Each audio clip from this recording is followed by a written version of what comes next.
Señoras y señores, amigas y amigos, el día de hoy estamos ya en nuestro quinto episodio de este podcast, Porreando, que a nuestro invitado le causó asombro cuando le estábamos mencionando hace un momento.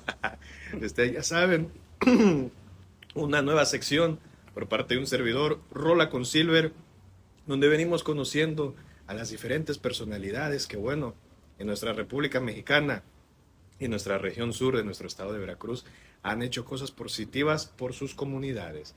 El día de hoy, el invitado que tenemos con nosotros, siento yo, no necesita presentación, sin embargo, no hacerlo sería una falta de respeto a su gran trayectoria que él tiene, médico de profesión, ha igual emprendido desde hace varios años actividades en el activismo en pro de la ciudad de Minatitlán, Veracruz, tiene su grupo, tenemos entendido, el grupo Valores. Algo muy importante para nuestros amigos que les interesa la historia de Minatitlán, él es un conocedor, él sabe mucho de nuestro municipio y ahorita les vamos a comentar el por qué. Sin más de darle la vuelta, es nuestro amigo el doctor Norberto Luna. Un aplauso para el doctor. Gracias. Muy amable, gracias, muy gentiles. No, pues estoy halagado por tenerte aquí, mi querido Silver, también a los jóvenes Gracias. que te acompañan. Es un honor para mí estar en tu programa, en tu proyecto, que por cierto te felicito muy sinceramente, porque desde hace años he observado que eres una persona, un joven con mucha iniciativa, y estos proyectos que tú has desarrollado pues han caminado en forma extraordinaria, excelente, en el gusto ya de miles y miles de seguidores. Yo te conozco, yo te sigo, yo soy tu seguidor. Gracias. Porque sé que eres un muchacho de bien, y sé que eres un muchacho esforzado, y que estás desarrollando una actividad, un proyecto que también tiene que ver con un beneficio, ¿no?, para la sociedad, de la comunidad, que es la comunicación de cosas positivas en la vida. Le agradezco sus eso palabras. Está bien, eso está muy bien. Y bueno, preséntese, ¿quién es el doctor Norberto Luna? ¿Qué podemos saber de él? Bueno, mi nombre completo es Norberto Abel Luna López.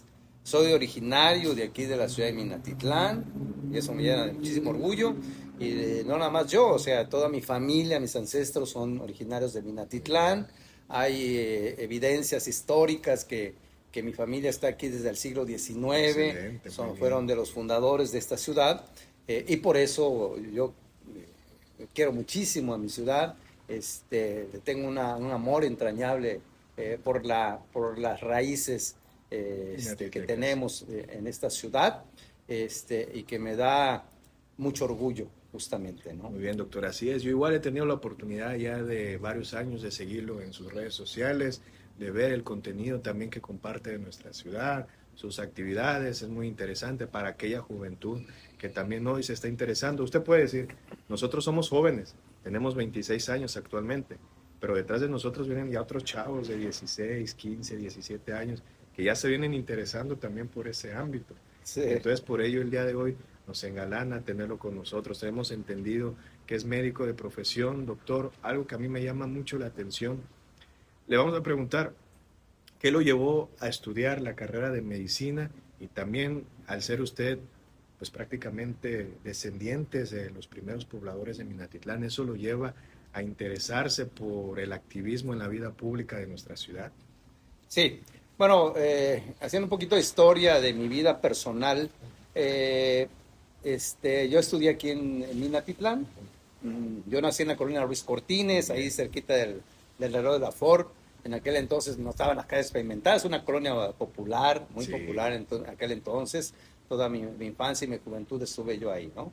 Estudié en la escuela Artículo 123, aquí en la primaria, posteriormente en la gloriosa y emblemática SBOM, ¿verdad? Ahí estudié la secundaria y la prepa.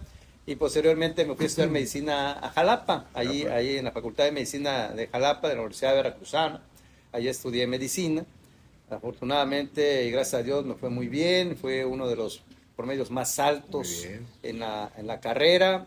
Eso me dio derecho a que se me otorgara un premio juvenil por parte del gobierno del estado, por méritos académicos, ¿no? Fui valor juvenil del estado en ese entonces, justamente por este desempeño académico, ¿no? Y posteriormente también tuve la oportunidad de hacer especialidades médicas en la Ciudad de México. Yo soy pediatra, soy neurólogo pediatra y también electroencefalografista. Entonces, pues eso, a Dios gracias, me ha dado la oportunidad de servir a muchísima gente, a muchísimos niños y a sus familias, lo cual también pues agradezco la confianza que me han brindado todas esas familias y también me siento muy orgulloso de haber podido apoyarles todos estos años a través de mi vida profesional, lo poquito o mucho de experiencia que tengo, ¿no? ¿Qué lo llevó a estudiar medicina? ¿Qué lo motivó? Y como comentábamos ahorita en su presentación, ¿cómo nace el Grupo Valores? Ok. La interés por la medicina fue desde muy pequeño, como ya te comentaba, yo vivía en la colonia Ruiz Cortines y pasando Justo Sierra, ahí está el Hospital Civil y desde ese entonces estaba ahí.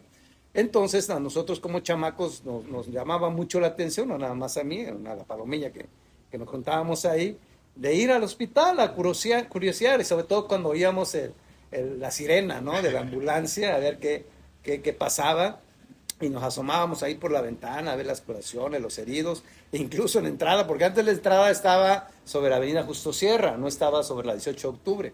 Entonces en la entrada había que están todavía, hay dos construcciones, y una de ellas era la morgue, donde llevaban a los muertos, y también íbamos a ver a los muertos ahí, que los llevaban, estaban ahí tirados, ¿no? Entonces nos íbamos ahí a ver a los que llegaban y sí, pues ahí me empezó a entrar la curiosidad y ver, ¿no? Los médicos, las enfermeras y todo esto. Yo creo que desde ahí empecé a visualizar esa posibilidad de estudiar medicina. Perdón que lo interrumpa. Yo tengo entendido, me han platicado gente cercana que tiene familiares en la medicina. Yo también tengo la oportunidad de tener familiares en esta bella profesión. ¿Qué tan cierta es esa leyenda, que no creo que sea una leyenda, que dicen que ustedes cuando están en la facultad practican? Una vez los llevaron a la morgue, tengo entendido, es la anécdota. Entonces les dice el doctor a los estudiantes: el día de hoy vamos a ver quién tiene la madera para ser doctor. Y va y se pasa el dedo en el cadáver y se lo pasa en la lengua. Y todos se quedaron. Y al final nadie quería pasar, pero al final el truco estaba en que lo había pasado por un lado. En ningún momento él había tocado realmente el cadáver. No, pues ahí los agarraron de bajada, ¿no? Bueno, en mi caso nunca me tocó eso, esa anécdota, ni pero el sí hecho. hay esas... No lo había escuchado, sinceramente, no lo había escuchado, pero no. A nosotros todavía nos tocó ver cadáveres, o sea, cadáveres. Actualmente es raro, según tengo entendido. De hecho, yo fui profesor universitario aquí en la Facultad de Medicina. Acabo de jubilarme hace como 2 años. Y ya no hay cadáveres últimamente, ¿no? Ya las facultades de medicina lo hacen por otros métodos, incluso como maniquíes y otro tipo de cosas, ¿no? Pero en aquel entonces sí nos tocaba ver los cadáveres.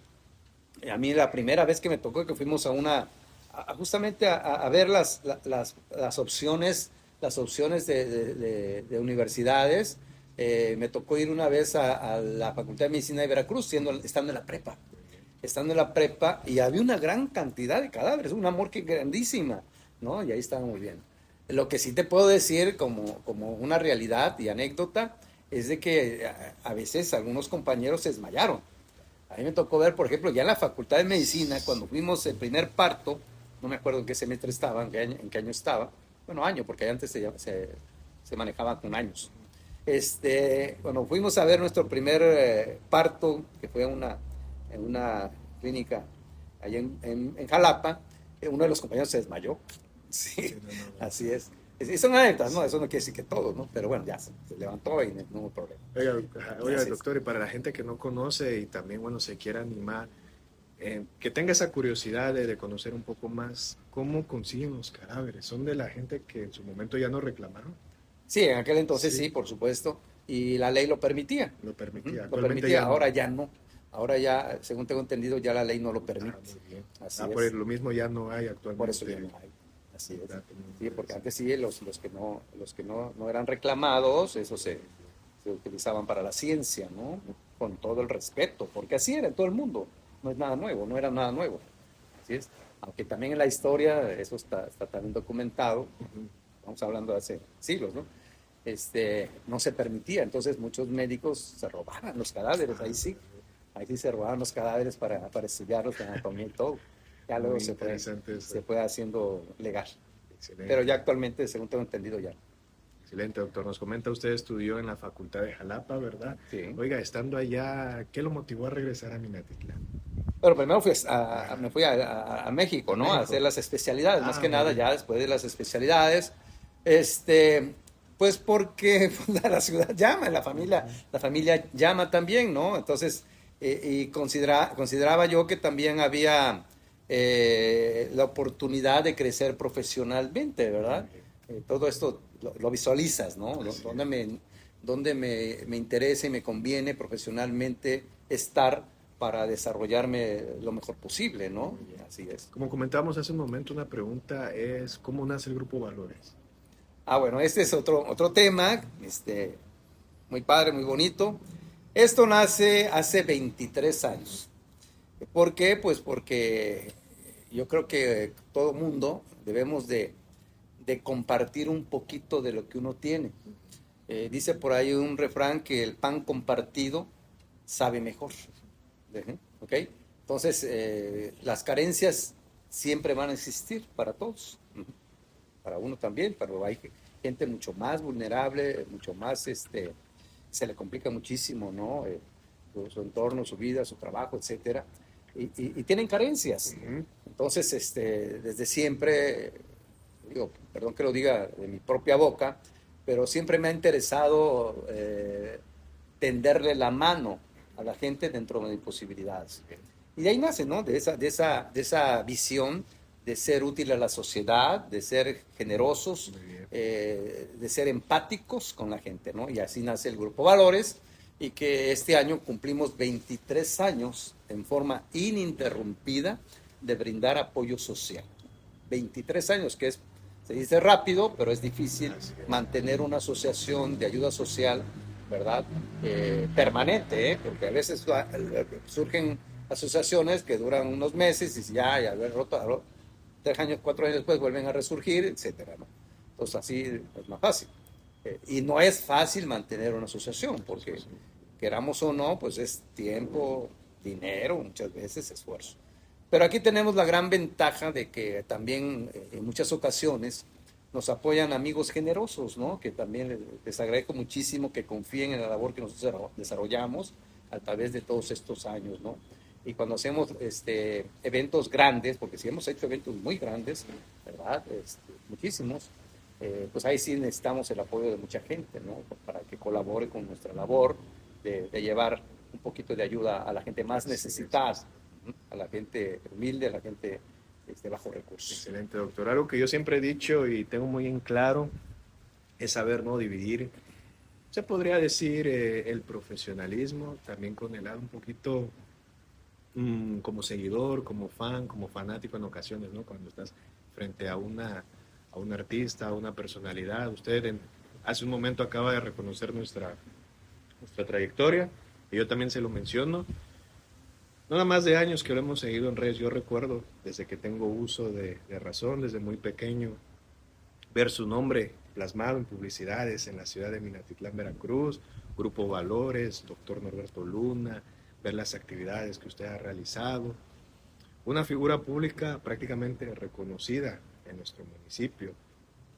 Entonces, eso es lo que nos ha motivado también el día de hoy a tener este tipo de invitados en nuestro podcast. La pregunta es, doctor, también, como lo planteamos ahorita hace unos momentos, la pregunta, entonces, usted, médico de profesión, inicia con su grupo, con tal de apoyar a los suyos, tender la mano. Platíquenos cómo inicia usted a incursionar en el ámbito político también. Eso es interesante, Ajá. porque otra de las cosas también que sinceramente he tenido en mente desde muy joven es luchar contra las Muy injusticias. bien. Y lo tengo muy presente, ¿no? Eh, yo creo que los valores universales en cualquier persona, joven o adulto, deben de prevalecer. Los valores universales, independientemente de cualquier ideología política. Así es. ¿Mm?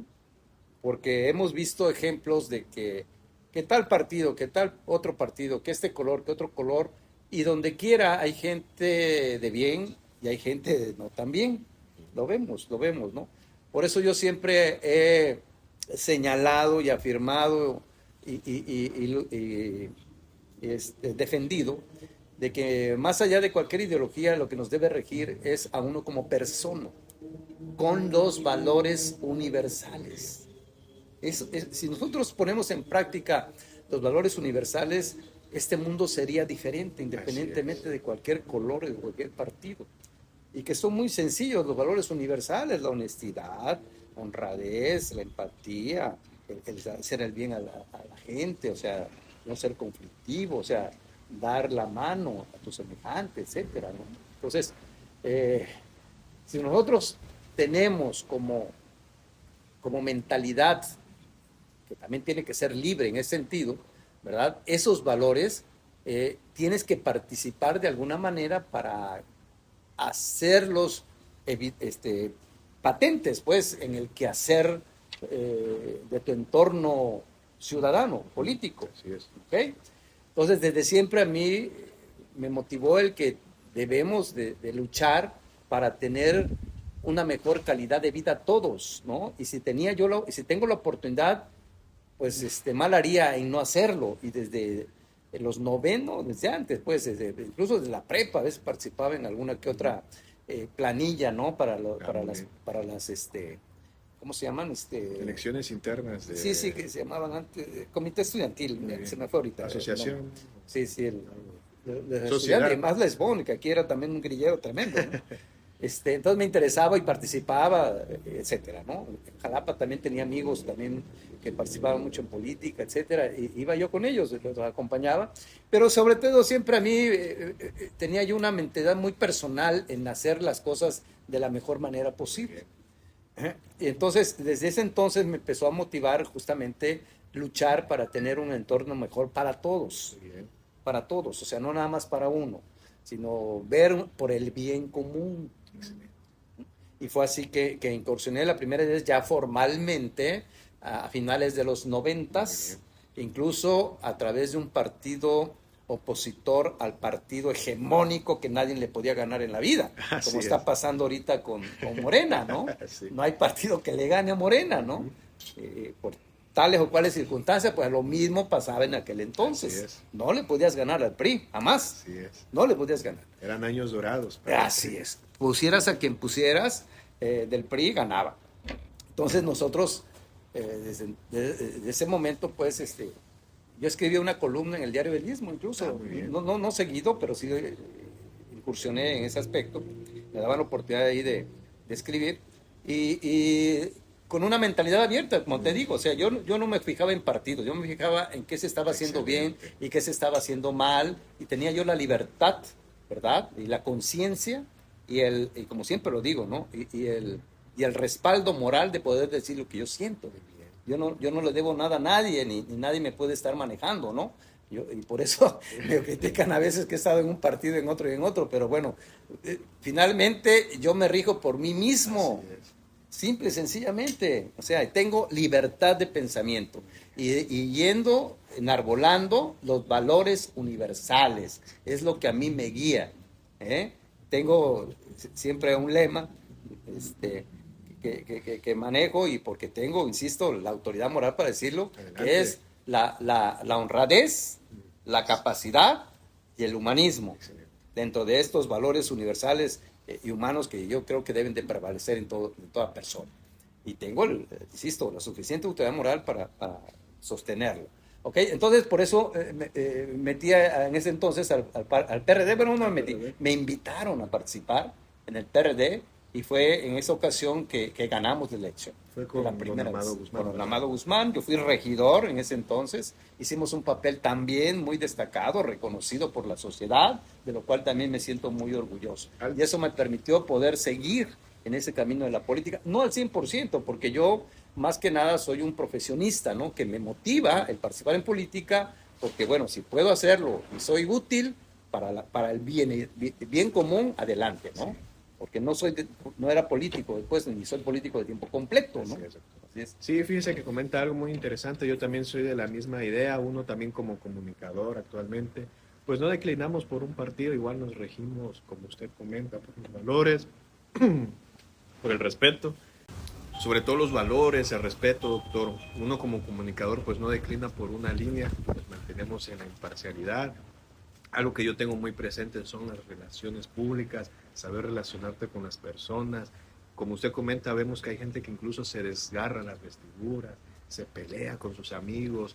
Hace poco me compartía y me llamó la atención porque lo veo de la misma manera un político del lado de Morena que me llama también mucho la atención, como lo es Miguel Torruco. Yo lo veo que él siendo pues de un partido de izquierda, pero comparte ideologías, debates de todo tipo, Universal, Sí. Donald Trump. Un tipazo, Torruco es un tipazo. Yo lo escribí hace poquito, hice un análisis muy breve de él, pero pues yo destacaba que es una gente muy mesurada, o sea, hace análisis muy son inteligentes, congruentes. Y es de Morena, y tiene una trayectoria ya de muchísimos años, desde joven también, pero es una de las mentalidades más rescatables de Morena. Así es. Y comentó algo muy interesante ahorita. Usted cuando estuvo con el PRD, estuvo en la planilla de Don Amado Guzmán, donde fue regidor, lo compartía la otra vez en sus redes sociales, tuvo la oportunidad de gestionar cuando se llevó a cabo la construcción del Puente de la Amistad, ¿no? Pero antes de ello, hay una duda muy grande ahí. Usted comentaba que el PRI era el partido que siempre dominaba, ganaba. ¿Qué pasó en aquel año que por primera vez en la historia de nuestra petrolera ciudad de Minatitlán ganó por primera vez un partido opositor? Bueno, aquí el que hizo este éxito, digamos, o el ganar de un partido opositor fue el pueblo, ¿eh? Fue el pueblo, o sea, el pueblo yo creo que, como ha pasado muchas veces, como pasó ahora con Morena, ¿verdad? Que ya estaba harto hasta cierto punto de los gobernantes. Bien. Así de sencillo, ¿no? Se les dio una oferta diferente y el pueblo respondió, ¿verdad? Y así pasó con Morena, ¿no? Justamente ahorita. Y eso fue, yo así lo veo, pues, fue el despertar del pueblo. Así de sencillo. Y así fue que se ganó. Fíjate que aquí en esa votación, en esa elección, se ganaron absolutamente todas las casillas. Solamente se perdió una aquí por la Cuauhtémoc. Una sola, ¿de acuerdo? Todas las casillas se ganaron. Y bueno, insisto, esto fue producto del pueblo, ¿verdad? De la decisión del pueblo. Y esto quiere decir que cuando el pueblo analiza fríamente las cosas, se pueden hacer cambios sustanciales en nuestro entorno, ¿no? En la sociedad. Entonces usted, como le preguntaba hace un momento, ¿también llevaron a cabo la gestión del Puente de la Amistad? Sí, claro, esta fue una idea, ¿por qué no decirlo? Y hay que ser congruentes también y poner a cada quien en su lugar. Fue idea de Don Amado. Fue idea de Don Amado porque esta es una necesidad y una solicitud de muchísimos años que tenía la gente del área rural, los amigos del área rural, ¿no? Y en ninguna administración previa se había tomado la decisión, lo habían tomado en serio, ¿no? ¿Por qué? ¿Quién sabe? No sabemos, pero el caso es que Don Amado se le ocurrió, no, yo voy a hacer el puente, cueste lo que cueste, no en sentido económico, ¿no? Sino a ver cómo le hago, pero yo lo hago. Y lo hizo. Era criticado y mucha gente, no, pues ese puente se va a caer, no sé qué, en 2 años, etc. Siempre. Y ahí está, ¿no? Ya, ¿cuántos tenemos? Ya casi más de 25 años casi 30, que está el puente ahí, ¿no? Y fue una excelente iniciativa y respaldada, lógicamente, por todos nosotros de Don Amado. Muy bien, esta pregunta es el parteaguas para entrar un poco ya en la historia de Minatitlán. En una ocasión, en el mes de diciembre, tuvimos la oportunidad de viajar hacia el puente Ingeniero Antonio Duvalí Jaime por medio de una lancha que abordamos en el río Coatzacoalcos. Le preguntamos a nuestro amigo lanchero, yo tenía la duda, recuerdo que de pequeño veían las pinturas ahí del malecón, Uxpanapa, Hidalgotitlán, las comunidades, las ánimas y el precio que cobraban las lanchas como una tarifa de taxi. Mi duda que me sacó mi amigo, ¿por qué dejaron de ir? Lo que usted comentaba, pues construyeron las carreteras, Minatitlán pues bueno, empezó a modernizarse hacia el área rural, modernizar en el sentido de las carreteras para poder De las vías de comunicación, ajá, ¿no? para conectar pues estas importantes vías. Y vemos videos incluso de películas mexicanas, donde cómo se veía anteriormente Minatitlán, cuando era puerto de altura. Hay un documental, no sé, me imagino ya tuvo la oportunidad de verlo, Laguna de Dos Tiempos, Sí. donde incluso se ve cómo va navegando la Martina, las lanchitas que venían de la zona rural. Doctor Norberto, bueno, ya tocando ese tipo de temas, sus familiares que son de los primeros pobladores de Minatitlán, ¿quiénes fueron y cómo llegaron a establecerse aquí a la ciudad? Bueno, parte de la historia de mis antepasados aquí en Minatitlán está documentada, escrita en el libro emblemático de Minatitlán, también icónico, que escribió uno de los más grandes ilustres minatitlecos que ha tenido, ¿no? Y que también casi no se le reconoce, que fue don Abel R. Pérez. Él escribió una obra que se llama Minatitlán y otros tópicos de interés. Muy bien. Si mal no recuerdo, lo escribió por allá de los años 40. Tiene una historia muy interesante, pero no voy a meter mucho en ello, porque nos llevaron mucho tiempo. El caso es que es una gente extraordinaria, que vino de abajo y posteriormente hizo una carrera excepcional, ¿no? Recorrió todo el mundo, participó como servidor público, fue terrateniente, fue multimillonario, etcétera, ¿no? Después de haber crecido hasta cierto punto la pobreza. Tiene toda su historia muy interesante de don Abel R. Pérez. Entonces, en ese libro está documentado, para nuestra fortuna, ¿no? Porque pues no hay forma más de respaldar algo que alguien que escribió, que lo vivió, ¿no? Y ahí se documenta el antepasado de mi abuelo. Mi abuelo, que se llamaba Norberto Luna Primo, justamente. Y ahí lo menciona. ¿Por qué? Porque don Abel R. Pérez trabajaba con mi abuelo, ¿sí? Fue empleado de las empresas de mi abuelo. Mi abuelo tenía, justamente ahorita que dice las canoas, en el siglo XIX, finales del siglo XIX, tenía embarcaciones que iban por las maderas preciosas de Río Arriba. Y él era exportador de maderas preciosas al extranjero y también de ganado. Y eso lo documenta tal cual, literalmente, don Abel R. Pérez, por eso lo sé. Y qué bueno que comenta eso, porque hay gente que desconoce. Yo la otra vez compartía que Minatitlán, antes del petróleo, pues su principal fuente económica ha sido la ganadería. Y mucha gente en la zona rural, y mucha gente me crucificaba, me decía, ¿cómo vas a decir eso? En Minatitlán no hay ganado. Mejor vete a Cayuca, Noluta, toda esta zona. Y yo decía, santo Dios, cuánto conocimiento hace falta. Pero bueno, es parte de... No, sí, incluso actualmente el territorio de Minatitlán es fuerte en la ganadería. Así es. Aquí no se ve a simple vista, pero yo conozco he conocido pues a través del tiempo a dirigentes de la ganadera. Hay varias ganaderas en Minatitlán y son fuertes, son reconocidos. ¿Ok? Entonces, así, todo esto está escrito en mis antepasados, bueno, sobre todo en mi abuelo, ¿no? Y mi papá también. Mi papá fue una persona muy conocida en Minatitlán. Él participó en la revolución, por ejemplo, mi papá, y esto también está documentado. Era muy amigo, aunque era más joven, era muy amigo del general Cástulo Pérez. ¿Cómo se llamaba su señor padre? Mi papá se llamaba Sabino Luna Blanco. Y también está documentado en libros su participación en la revolución. Incluso posteriormente, ya en los 50, 60, creó una unión de revolucionarios, ¿no? Etcétera, ¿no? Yo me acuerdo, todavía lo veía ahí en los 60 que estábamos en la Ruiz Cortina y que llegaban, allá hacían sus asambleas y todo. Los camaradas de las armas, ¿no? Desde aquel entonces. Entonces, tanto mi abuelo, hay evidencias históricas, digo, que tenía una tienda en el centro, tenía muchísimas propiedades en el centro, mi abuelo, se fueron perdiendo. Tenía extensiones de terrenas amplísimas en el área rural.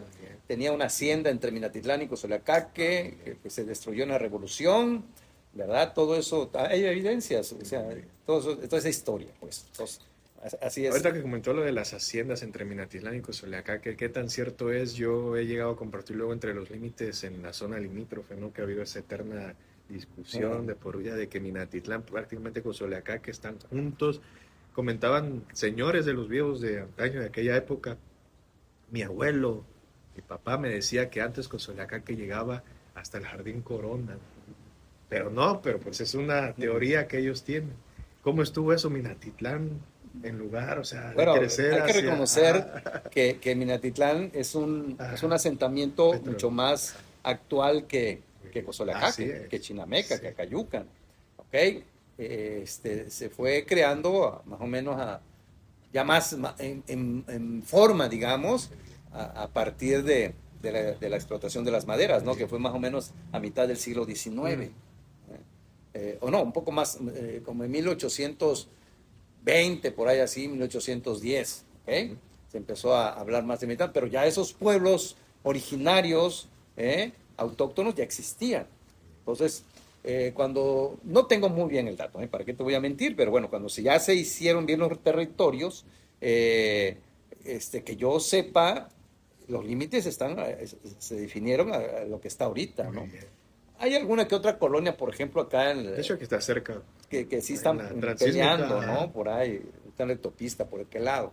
Pero que haya llegado hasta por acá, hasta la Corona, no creo, no creo, de ninguna manera. Lo que sí te puedo decir que no había la carretera de Mina a Cozoleacaque como existe ahorita, había un camino real que iba por la Pepsi, por toda la parte de atrás del Naranjito. Ese era el camino natural de aquel entonces. Nada más que al hacer la carretera, pues ya lo hicieron por otro lado. Y prácticamente algo muy interesante mencionar ahorita, donde estamos parados actualmente, donde es su domicilio y las colonias aledañas, tengo entendido eran las afueras, ¿no? Sí, Antes claro. de que se construyera la Sí, colonia. sí. Porque me platicó mi señor padre una anécdota. Mi abuelo fue en su momento de los señores que llegaron del Istmo de Tehuantepec, cuando había el trabajo del auge de la refinería en aquel entonces. Estuvo primero trabajando en la Ciudad de México como joyero. Él era artesano, pulía las joyas, llega a trabajar regresa primero al Istmo, a Tehuantepec, de donde era él. Le dicen a mi abuelo, oye Celso, fíjate que allá en Minatitlán está viendo trabajo, vamos a ver qué logramos pues conseguir por allá. Se viene mi señor abuelo, conoce acá a mi abuela que también era del Istmo, siendo los dos de un pueblito juntos, Tehuantepec y San Blas, se conocen en Minatitlán, entra a trabajar con un joyero aquí en Mina. En una ocasión, ya ve, yo no tengo mucho conocimiento de ello, pero cuando uno es artesano joyero van saliendo unos polvitos, ¿no? Entonces mi abuelo lo que hacía, hay artesanos que son pues tranzas, suena ahora sí pues mal decirlo, pero que pues, se lo llevan para pues recomercializarlo. Y él no, él lo guardaba en una bolsita y se lo daba a su jefe. Entonces le dice, oye, me sorprende pues, tu nobleza, cómo eres y todo. Fíjate que pues acá en refinería te podemos apoyar y todo. Empezó él a turnear, ya conforme con los años fue quedando de planta. Entonces lo apoyó mucho ese señor y cuando estaban construyendo las casas aquí en la petrolera, le dice, oye Celso, él rentaba departamentos en el centro. Fíjate que están construyendo una nueva colonia a las afueras por donde está el aeropuerto y hay unos terrenos. ¿No te gustaría adquirir uno? Está ahí. O también la otra en el Playón Sur, allá en Minatitlán, que es donde creció mi señor padre su infancia y donde también yo viví hasta los 10, 11 años. Ah, pues el viejito se pone a pensar, bueno, yo le digo viejito, pero pues murió joven en lo que cabe, 52, 53 años, falleció mi señor abuelo. Se pone a pensar y dice, no, pues en el playón. Y mi papá luego se reía, decía, ay, papá, pudiendo agarrar acá, mira, allá en la inundación y todo, pero pues era la zona céntrica, ¿no? Claro, en aquel entonces. Sí. Y bueno, aquí que eran las afueras, pues prácticamente nunca se imaginaron que iba a crecer de tal manera como está ahora. Claro. Así suele suceder. Así es, estimado doctor, como comentaba. No, muchas gracias también el día de hoy, bueno, por este pequeño espacio que nos brindó hoy en su domicilio, platicar un poco también de su trayectoria, de sus antepasados, la historia de Minatitlán, también para que los jóvenes se puedan ir interesando. Ya para ir concluyendo el día de hoy con esta entrevista, ¿qué mensaje le puede mandar a las juventudes que también nos siguen para que sean de la ciudad que sea, para que se interesen también por el lugar donde viven y conozcan sobre sus orígenes? Sí, yo creo que hay que tener la visión también de conocer la historia de donde uno vive, o de donde uno es, para para tener ese arraigo, ¿no? Y esa querencia a tu suelo, a tu pueblo, ¿eh? Porque pues infinidad de personas, mentalidades que han trascendido, traen muy en el alma, muy en el corazón, de donde son originarios, y es algo muy natural, no es nada extraordinario, ¿no? Pero hay que cultivarlo. Yo creo que hay que cultivarlo y hay que sentirse orgullosos de donde uno procede. Por ejemplo, Gracias. yo siempre que tú siempre señalas y también pones en alto a la tierra de tus antepasados, ¿no? Muchas Que gracias. es el Istmo de Así Oaxaca, es. ¿no? Por supuesto, y así cada quien en su entorno debe de sentirse muy orgulloso. Y respetar también todas las culturas, todos los, todas las orígenes, pues, y más también de los pueblos originarios. Aquí estamos rodeados de Así muchos es. pueblos originarios y hay que respetar, ¿no? Todo eso, porque finalmente es un bagaje cultural extraordinario, ¿no? Que hay que destacarlo y respetar muchísimo, ¿no? Así es. Digo, yo no soy un experto en historia. A mí, yo soy un aficionado de todo, ¿no? Así es. Un aficionado, Sí, ¿no? No me también. considero ser el experto, pero me gusta. ¿Por qué? Porque me nace, pues, o sea, no es pose, es algo que me ha traído siempre, ¿no? Y si tengo la posibilidad de leer un poquito y ponerlo al conocimiento de los demás, adelante, ¿no? Yo no me considero un historiador, ni estudié para eso, ni nada. Es como un hobby, ¿no? Es algo que me atrae y lo hago, ¿no? Como muchas otras cosas. He practicado deporte también toda mi vida, regularmente. No tanto como yo quisiera, a veces por Oiga, las... doctor, se nos estaba yendo eso muy importante. ¿Qué deportes ha practicado usted? Ah, bueno, de joven. He practicado casi un poquito de todo. Yo Ajá. sé jugar un poquito de todo, voleibol, basquetbol, He visto que también hasta boxea, ¿no? Luego sube de videos 12. pegándole al costal. Practiqué fútbol americano Muy en la bien. universidad, fui parte del equipo de fútbol americano en la facultad en Jalapa. También ya desde aquí en la prepa practiqué artes marciales, en ese caso Bien. karate. Muy bien. Y también cuando me fui a Jalapa lo seguí practicando ahí en el gimnasio universitario, ahí también formaba parte del equipo de karate de la universidad, así es. Y he practicado un poco de todo, siempre me ha traído. Actualmente ahí se dedica. Ahorita hago más running y también bicicleta. Muy bien. Ajá. Lo que nos falta a veces es tiempo, que dicen, no, tienes que darte tiempo para todo. Sí, es cierto, ¿no? Es cierto, el gimnasio también en temporadas, me gustaba ir al gimnasio, también allí en México cuando estuve en las, haciendo las especialidades, acudía yo al gimnasio a correr también.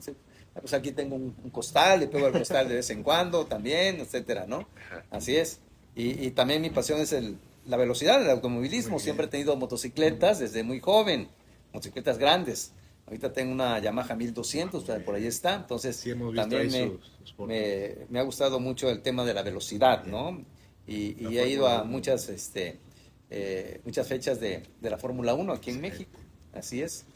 Y te digo, esto desde joven, ¿no? Sí, Porque sí. ahorita ya muchísima gente se interesa por Checo Pérez, etcétera, ¿no? Pero yo desde mucho antes de la época de Checo Pérez, pues ya tenía yo conocimiento de esto y leía y me gustaba, ¿no? Conocer el ambiente automovilístico. ¿Cómo se viven los ambientes? Allá es en Ciudad de México, ¿verdad? Sí. No, pero eso incluso desde acá, eso de la velocidad. He publicado también, por ejemplo, pasajes de motociclismo, de la historia del motociclismo en Minatitlán. Por ahí también tengo ya algunas publicaciones. Porque a una cuadra de mi casa, ahí en las Ruiz Cortines, había un taller de motos de los hermanos Volta. Muy bien. Entonces, ellos eran muy buenos corriendo, pero no tenían lana. Entonces, hacían unas motos hechizas, pero le pegaban incluso a equipos que ya traían motos ya de competencia real, ahora sí que decirlo, ¿no? Profesionales. Sí, claro. Y estos cuates, pues, pues la hacían, ¿no? Muy bien. Ganaban muchos campeonatos, muchas carreras, etcétera, participaron a nivel nacional. Entonces, hubo una época de oro de motociclismo aquí en Minatitlán. Entonces, ya desde entonces andaba yo ahí, me prestaban la moto para dar vueltas ahí en las prácticas, ahí en el Cocal, el principal pista de motos estaba en el Cocal, aquí en Esmo. Ahí había la pista de motos. Ya después hubieron varias, ¿no? Pero la inicial fue ahí en el Cocal. Allá en Luis, En motocross también. Muy bien, doctor. Ya para ir concluyendo, ahora también para los jóvenes que inician en la medicina y también para los que se quieran dedicar al ámbito público, al ámbito político, ¿cuál es su mensaje? Bueno, no nada más para lo que estoy en medicina, ¿no? Yo creo que para todos, incluyendo, yo siempre se los digo, se los he dicho a mis hijos que han estudiado y los que están ahorita estudiando, que hay que ponerle muchísimo empeño, muchísima disciplina al estudio y muchas ganas de sobresalir, ¿de acuerdo? Eso es una recomendación y un consejo que les doy. Hay tiempo para todo, sí, eso también, pero hay que ser muy disciplinados, muy organizados, muy entusiastas, estar en lo que uno debe estar para ser un profesionista destacado, un profesionista exitoso. Y ya con la profesión siempre, no olviden, también otro consejo que les doy, siempre tener el corazón bondadoso, siempre tenderle la mano al semejante, siempre tiene que ir de la mano el éxito con el ayudar a la gente, ayudar a los demás, ser humanista. Eso es lo que yo les recomendaría a los jóvenes. Y en política, bueno, todos nos debemos de interesar por política porque queramos o no, todo eso impacta nuestro entorno, nuestra calidad de vida. Y si nosotros nos mostramos apáticos y que no participamos activamente, pues no nos quejemos si no se hacen las cosas como debe ser. Incluso en el mismo partido ser autocríticos, eso lo vengo señalando desde siempre, donde quiera que he estado, ¿no? Porque muchas veces nos quedamos callados porque son de nuestro mismo partido, nuestra misma ideología, etcétera, ¿verdad? Y yo creo que lo primero que debemos que tener en cuenta son los valores universales, el ver el bien común, y si hay errores, también señalarlos, aunque sean de nuestro grupo político, ¿no? Sí. Yo creo que hay que actuar con congruencia. Eso es lo que yo les puedo aconsejar. Bueno, amigas y amigos, de comentar, el día de hoy el doctor también nos hizo la invitación para probar sus cortes de carnes en Locos por el Asado. Sí, ahorita vamos a echarnos unos cortecitos, nos vamos a estar echando. Una cabrería, ¿no? Vamos a echar. Para la gente de YouTube, bueno, ¿qué les puede...? Ya está puesto el carbón. Muchas gracias, doctor. Y bueno, señoras y señores, nos vemos en el... Gracias, Silver, muy amable. Sexto capítulo que vamos a estar estrenando. Gracias por ser parte del quinto. Muchísimas gracias. Yo soy Silver y nos vemos en el próximo capítulo.